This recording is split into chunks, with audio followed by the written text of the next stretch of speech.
Did your dad ask questions, or? Yeah. Yep.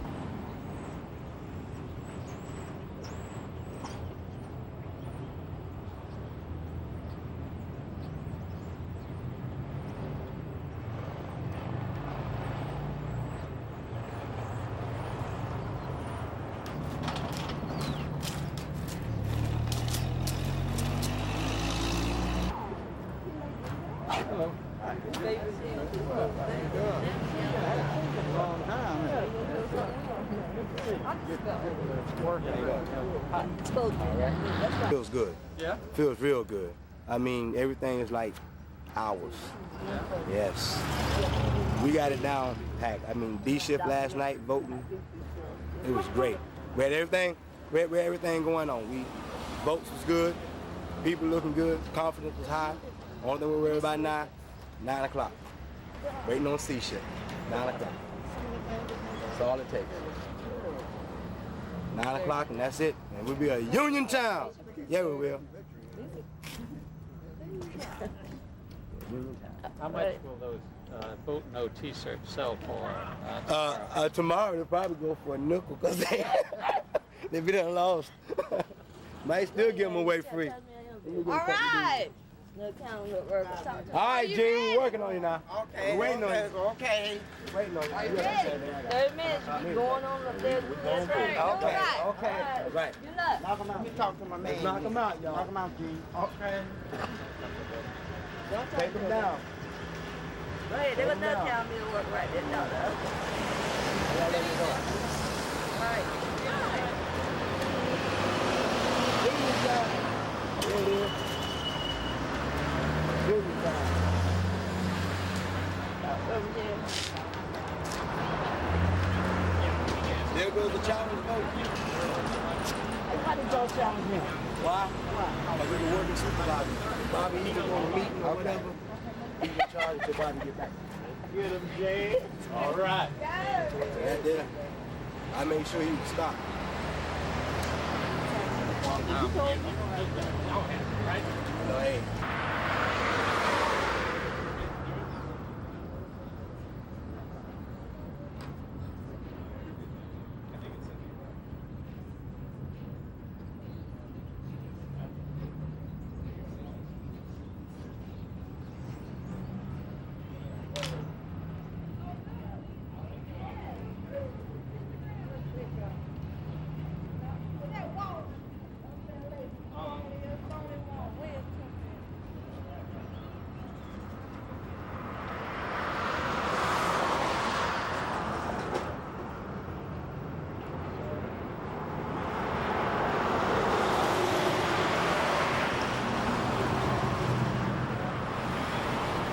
Didn't work for 3 weeks either.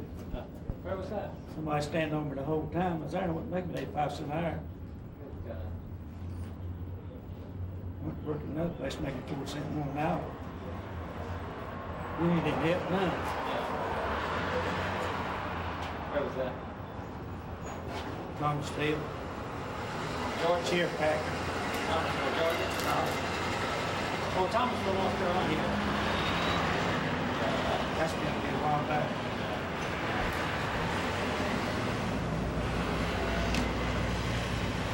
I'm a cop.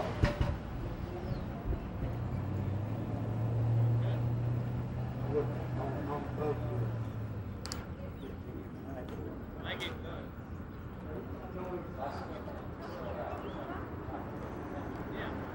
It's still dirty. It's still dirty. What's the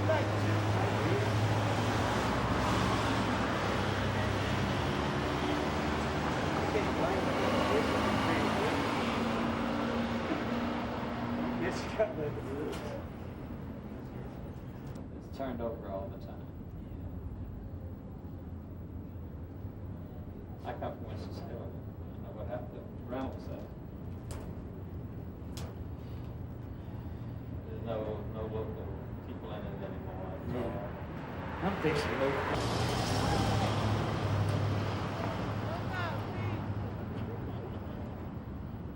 All right.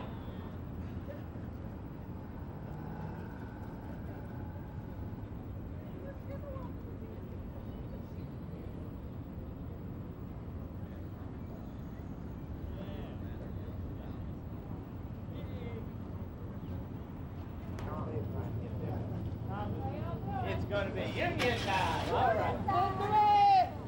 Wait, all right. Oh, where's the Will song? Yeah.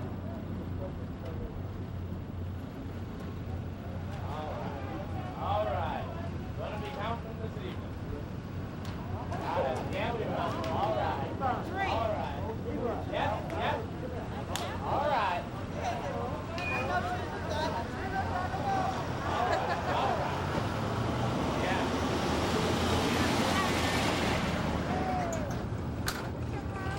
Give this now. You want to try to talk to these ladies?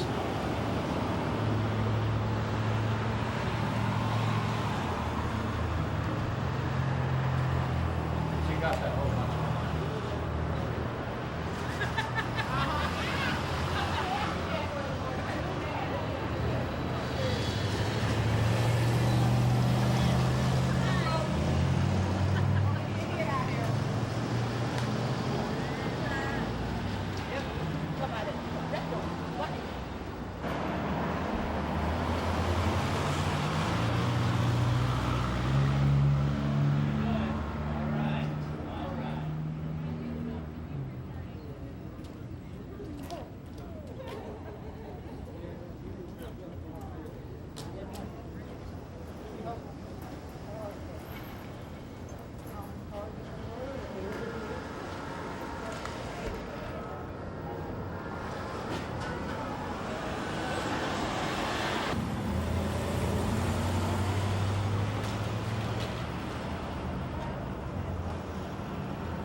I give you one. I got an extra.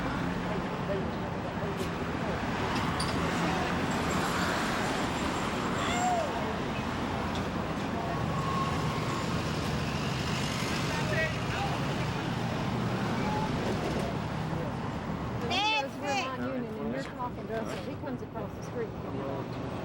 See, this is a sneaky tractor.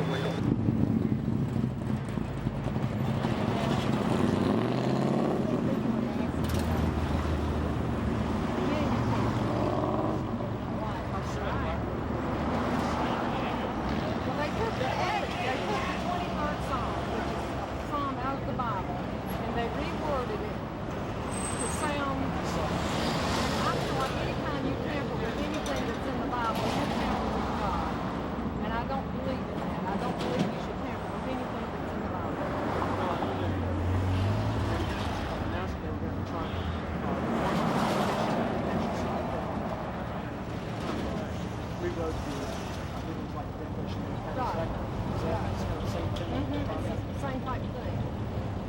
I just don't feel like that you should count, and I don't feel like they give the pensioners and the senior citizens right by not doing something with that money like they could the court they would. Their lawyer's got $153,000 and they took $75,000 themselves up front. I didn't ask you this. What do you do? We do maintenance work on opening standards. How long have you worked? 18 years. This is the second or third drive for the union. As a place to work, what do you think? I think it's a nice place. We don't need it. I don't feel I mean, like... I always felt like I could talk for myself, tell folks how I feel about things, you know. I don't need to pay somebody to do it for me when I can. And I've never been hassled by the boss man. The boss man's always let me know what he wanted me to do, and I've always done what I was supposed to, and I've never been hassled. I've been able to talk to them. They haven't always done what I've asked them to do, but they have at least listened to me. Well, another thing they're telling too, the union saying, jobs stretch out, you know, cut in pay. They're not telling that these new machines, it takes less people to run them. Sure, they're making less money, but they're doing less work. And the rates have they're not not been telling set me. up. The rates have not been set up on the new jobs either. And there's a possibility after the IE people check them out and the rates are set, they may be making more. They may get an incentive rate, which would give them more money than than they're getting right now. If they just be patient and give the company time. Well, I know I code Fieldcrest, filed for this before I paid for it. I know that they've had some trouble. They've done some sort of I don't think you can do it like The company's able to solve this problem best the way it is now.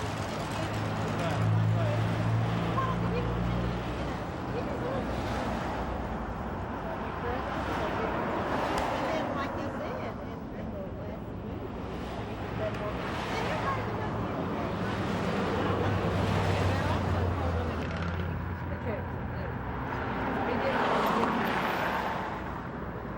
What's going to be going They're on? counting votes down there.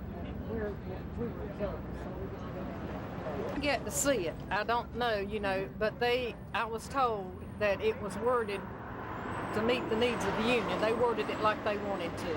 Worded what? The 23rd Psalm. They turned it around. They turned it sound like around they to were- read like they wanted it to read.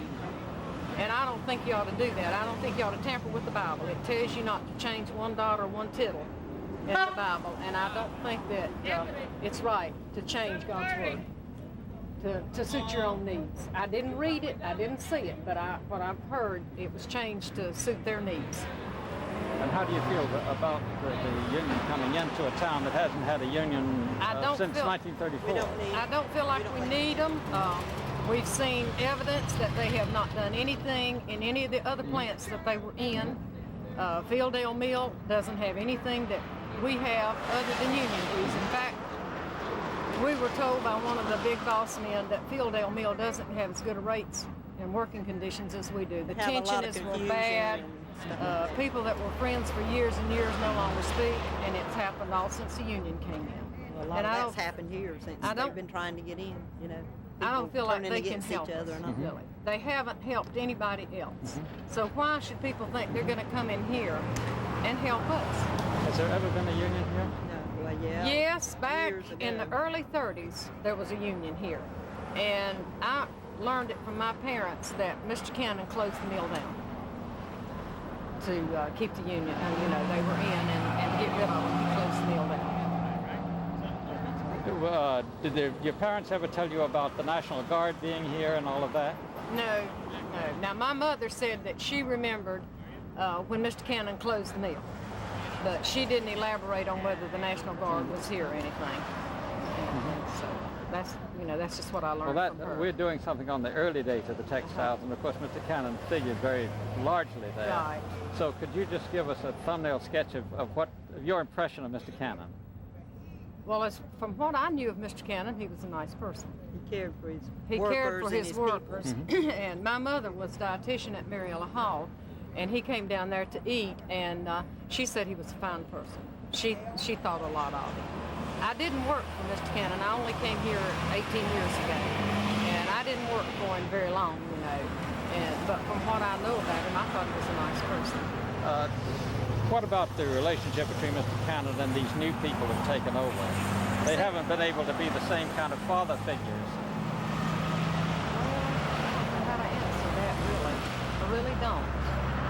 not working. Well, in the last 18 years, I can't tell that much difference see, it was Cannon, and then it was Mr. Murdoch's mill, and then it was Fieldcrest Cannon, and I can't really tell that much difference in any of it. In the three, you know. They've always been good to me. They've always listened. They haven't always done. You know, you go treated you fair. I mean, if you do your work, they're gonna treat you right if you do what you're supposed to do. You go to them and talk to them, they will listen to you. They don't always do what you ask them to, but at least they listen. And that means a lot. And if the union gets in, we don't even have the right to talk to them about anything. And that's one reason that I don't like them. And well, I just don't want anybody talking for me. I've always been able to tell them, you know, what I feel and what I think, or why pay somebody to do it when you can do it for yourself. I don't think we need it. I don't think we do either. They've not shown us they can do anything for us. Thank you very much. And I was an observer today, and the only disturbance that was there, 12:30, 1:30, 2:33, the 3 hours that I was there was caused by a union person. There was no other disturbances except the one that was caused by the union person, the 3 hours that I was there. The paper yesterday talked about challenge votes. Was there much of that? Yes. They challenged a lady that is older than I am. I would say she's just a couple of years from retirement, and she sweeps in the spinning room. They challenged her vote. The lady doesn't understand why. She's asking, why was I challenged, you know? And when I was there, they challenged very few black people. It was only people that they knew was going to vote for the company. They challenged IE people, they challenged lab people, they challenged office help, and that sort of thing. Very few other people were challenged. Did the company have any challenges? Not during mine today, they didn't. I heard that they did challenge one time yesterday, but while I was there today, they didn't challenge. That lady had been terminated, and she came back to vote anyway, and that's why they did that. They said she wasn't eligible to vote. Okay, thank you very much. Sorry to hold you up. That's fine. Have a good evening. We know the story behind that. Tell the story about the 20. Okay. One of we had an employee that was confronted by her boss about her wearing stickers. And he said, you ought to be ashamed of yourself wearing these stickers because Mr. Fitzgibbon signed your checks. Mr. Fitzgibbon pay your bills and put food on your table. And she said, well, what you trying to say? She said, you ought to live. He said, you ought to live and breathe Mr. Fitzgibbons. So she said, what are you saying? That he's my Lord and my shepherd? You know, he said, if that's the way you want to put it. So she felt like that was an insult to say that she should serve this man and glorify this man. So she chose to write this little poem that Fitzgibbons is my shepherd, and if he is, I'll always be in want, and I always shall be in need. It was no reflection on the word of God, because everybody holds that to be true and knows what it stands for, and that's exactly what it meant. It was out of her heart that she wrote this. The contents of it was from her heart because of the way she felt about the way the supervisor had responded to her, because the job she had was a chosen job, and he asked her so much that she should worship him and not down him. And then he told her she was a disgrace to the company for wearing those stickers on her clothes and going for the union. That's how the poem got wrote. That's how that all came about. And you know, she felt put down real low, and so you know, it kind of upset her and another girl, because he got two of them, and he told them that they had on company property and they could not put stickers and buttons on company property. They had to take them off because they did have on company property, which was coats, little jacket. They had to take it off. That's how the prayer came about.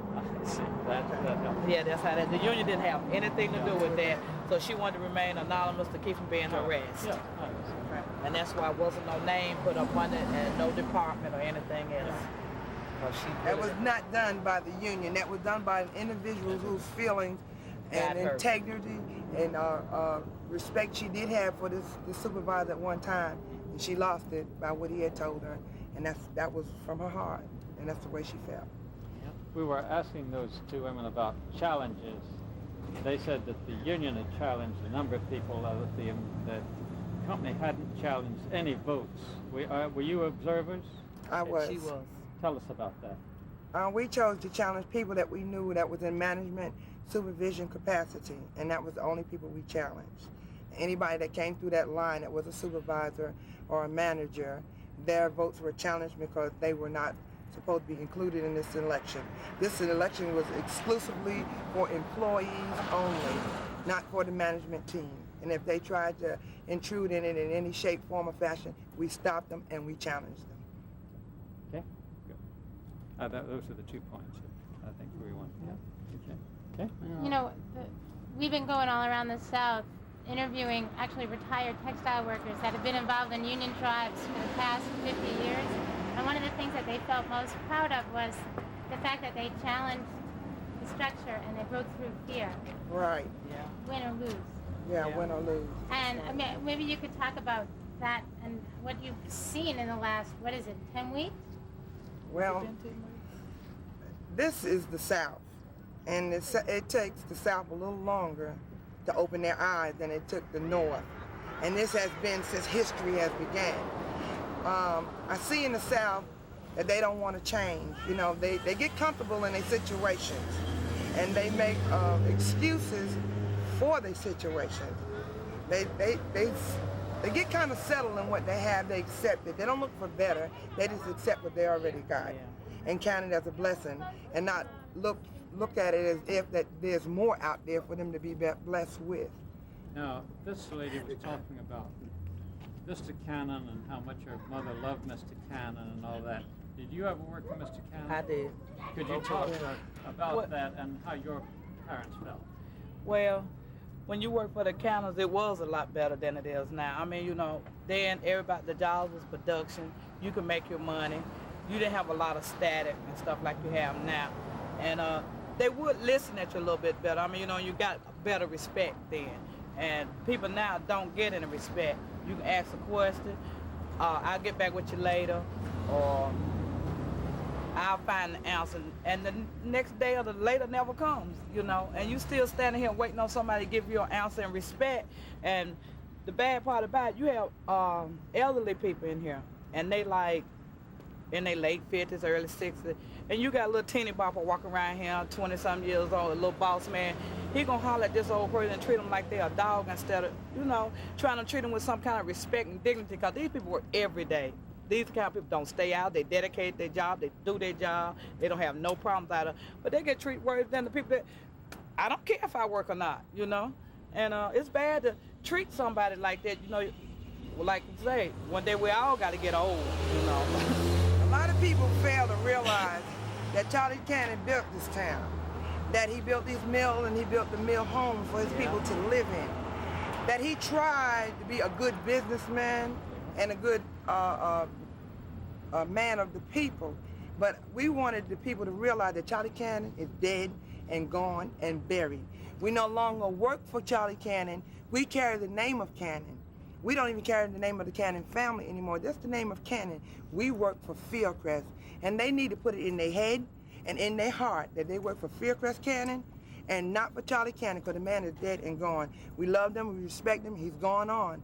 You know, he's gone on to his glory. And it's time for us to get our glory, because we now work for Fieldcrest, and it's a different age. This is 1991, and we're fighting a new age. So we need to open our eyes and see what we got coming for us at the in the future. And we need to fight now so we can be prepared to meet the future. Very good. And you've seen people fight. I mean, I'm interested in hearing about people that you've seen put that button on and say, all right, I'm going to do it. Well, with this election, we had a lot, it was a difference, because we had a lot of go-getters. We had a lot of people that wouldn't even come out like they came out the last time. They was out here. They was ready to fight for it. They was tired of being mistreated. They tired of the work overload, the pay cut. They tired. They want to be treated with respect. So they decided to come out and help fight for what they thought was right. And that's what they did. They got up in the last election. Everybody sit back. You gave them a leaflet going in the gate. They wouldn't take it. They didn't want nobody in their home visit. But this time they opened their doors. They talked to people, and they got out here and early in the morning, helped leaflet. They went to meetings, and all of us have stuck together. And tonight we're gonna have victory. That's basically, that is it. But a lot of people are looking for the no's and the yeses to fight. It's not but it's not working that way anytime, because this time The no's have their point of view and the yeses have theirs. And we're working, we're still loving each other. We're still working side by side. And with a union, we're just trying to make it better. We're trying to put a union here and make it better. There's not a lot of animosity among each other. They're hugging, they're working together, they're eating together, no problem. You know, management's trying to make something out of it, but they didn't, they couldn't. There were no's and yeses out here yesterday, hugging, smoking, and talking together. And that's the way it's going to be from now on, whether we have a union or we don't have one. We refuse to let management control this place anymore. You know, we the people that put the blood, the sweat, and the tears into this place. Well, aren't you going to have a union even if you don't win this particular election? Are we going to have we're fighting to get a union right now. Yeah. And we won't know the results of that until tonight.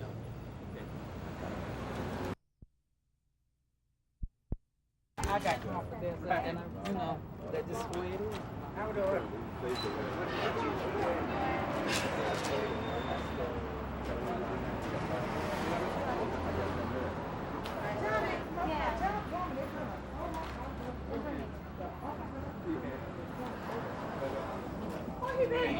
He had to run to the hall for a second. John, they trying to do me out of my room. She just called me. I said, Monique, what happened?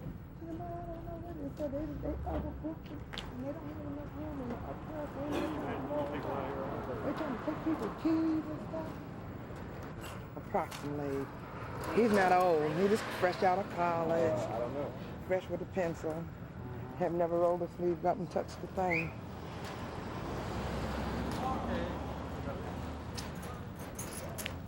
The other one.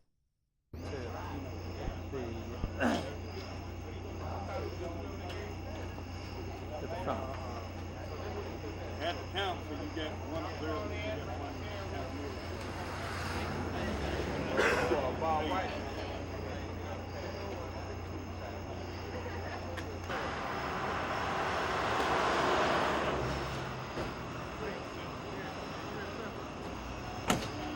rock and roll here. That's the reason.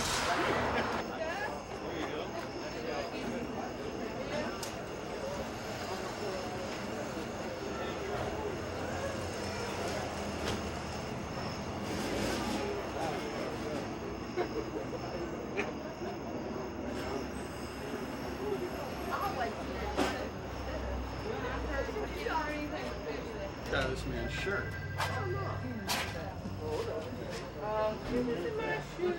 All right. Show out of the shirt.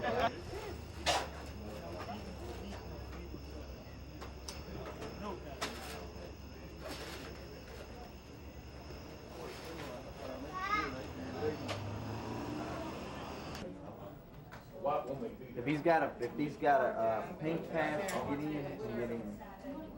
Okay?